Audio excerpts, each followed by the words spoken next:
But it's actually not the money that changes you. You have to change to become the version of yourself who makes more. In this video, I'm going to share the 5 big transformations I had to go through to make my first 10 million. The first one is by far the most important, but it might surprise you because it had nothing to do with figuring out the perfect business idea or building an audience. Instead, it was about overcoming this huge obstacle I've had since I was a child. And I know a lot of people who've had to deal with it too. Growing up, I had one wealthy relative who bent the rules to make his money and as a result, turned his back on his family. So my parents used them as an example to teach us kids being rich equals bad.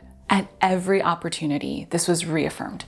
For example, when I got my first 6-figure salary, I called my parents to tell them the good news. My dad's response felt like judgment. You are not worth that much. Instantly, I started thinking I shouldn't have negotiated for a higher salary.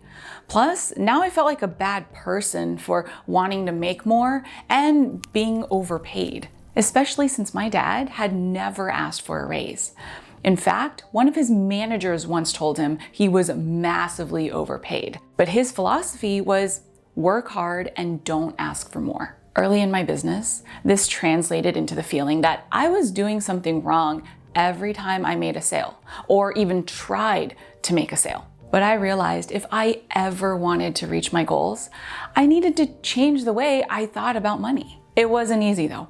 That's part of the reason I spent over 2 years in a really negative cycle. I'd come home from my 9-to-5 and force myself to do something for my business, even if it was as simple as pitching myself to one website as a contributor. Usually, I wouldn't even hear back. And it all felt so uncomfortable, I would then take 3 months off before once again putting myself back out there. I used to think I just wasn't cut out for entrepreneurship. But research shows that this is actually a super common problem. That's why if you're struggling in a certain subject, tutors often adapt to your preferred learning style. For example, visual learners are given information in images and auditory learners get to hear things out loud. But there's just one slight snag to this theory. When a team of experts researched if this actually helped, they found no evidence to support it. Students didn't actually do any better on tests when their learning preferences were met. The reason is that you learn more if you're uncomfortable because you have to work harder at it. It's no coincidence that the moment I pushed through my discomfort, I finally got my first paying client. As you can imagine, my dad was shocked. How'd you scam them into paying you? But by then, it was easier to hear because I'd started expanding my zone of comfort beyond what I'd been raised. It took a few more years, but now I wholeheartedly believe good people make more money by providing more value.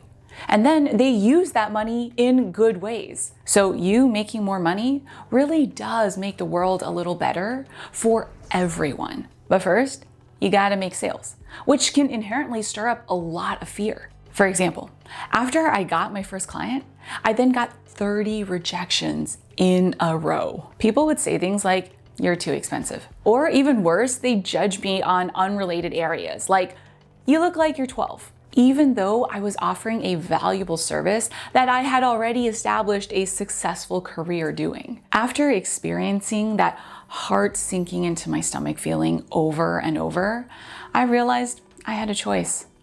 Give up or get over it. But that doesn't mean just ignore the way it makes you feel.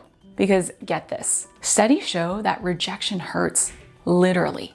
It activates the same thing in our brain as when we get physically injured. The solution goes against all the traditional overcoming rejection advice.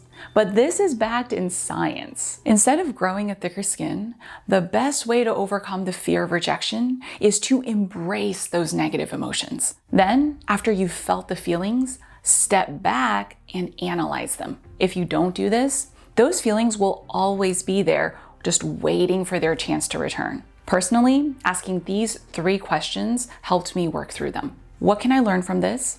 How can I improve?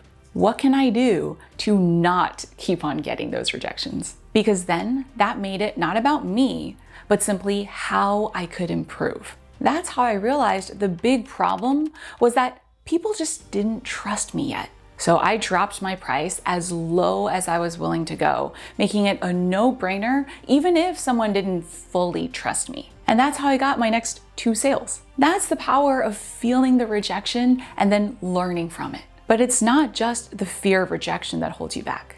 The flip side is just as paralyzing. Have you ever thought, what if I set my hopes too high and then I'm disappointed? That was actually one of my biggest fears before my first product launch. Despite it, I set a big goal: make at least 10 sales. I knew it was going to be tough, but as I made over 40 sales calls, all I heard was different versions of, nope. I am not gonna lie.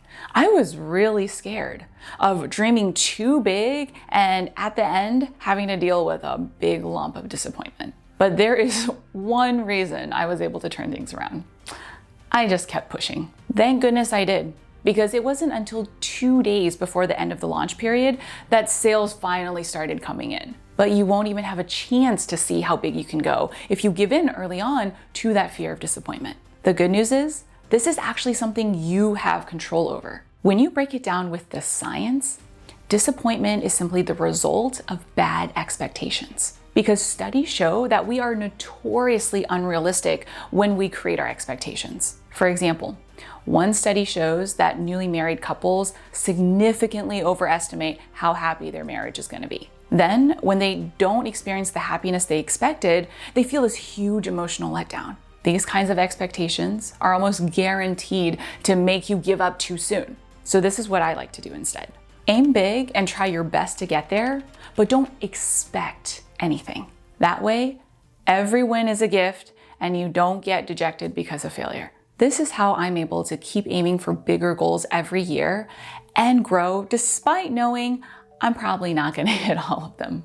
So high five to that. But sometimes that's easier to deal with than actually hitting your goals, because then you've got to deal with a mistake that's just as dangerous. After I crossed 7 figures, I was invited to this big dinner with super successful entrepreneurs and best-selling authors. When one of them asked me how my business is, I proudly tell him I just had my first $800,000 launch. Kindly, he tried to give me some important advice. Wow, good job, but be careful. It's one thing to make 1 million, but it's a whole other thing to do it consistently year after year. I'm embarrassed to say I was a little too full of myself to take his words to heart back then. In fact, I was absolutely certain I was gonna breeze right on and double my revenue. Spoiler alert, that's not what happened. There's actually a scientific term for this called the Dunning-Kruger effect. It's when you overestimate your competence because you just don't have enough knowledge or experience. It took me eating a lot of humble pie, but I eventually learned what that guy was trying to tell me at the dinner. You've got to keep on earning your growth every day, no matter what you've already accomplished. That's why this next transformation is so important. Celebrate what you've already done, but also remember, it's already in the past. Train yourself to focus on what you've yet to do, so you stay hungry and humble. But how do you actually do that? There's this one time in particular that made a really big difference for me. For years, I'd created all my own content, and it'd gotten me pretty far. I was living by that saying, if you want to go fast, go alone. But if I wanted to grow past 1 million consistently, I needed to make a change. Turns out, there's actually a second half of that quote that tells you exactly how to do this. If you want to grow far, go together. I realized that if I wanted to level up, I needed to learn to accept that I'm not the smartest person in the room. Even when that room is your business that you've built from the ground up with your blood, sweat, and tears. Plus, this can be especially hard because now instead of saying, I did this marketing campaign and I crushed it, I am brilliant. Your job is to be in a supporting role where you empower your team members to shine. But once I pushed my ego aside, the results were more than worth it. Now, with a brilliant team, we're able to create a lot more content and better. So we're able to help even more people transform their business and life. Because the truth is, to grow past 1 million without burning out, you don't want to have to do it alone. But I get it. Making millions might seem really out of reach right now. That's why in this next video, I walk you through 6 actionable tips you can use to realistically make millions. You'll see that hitting your big income goals doesn't have to be complicated or overwhelming. Plus, just how possible it is for you.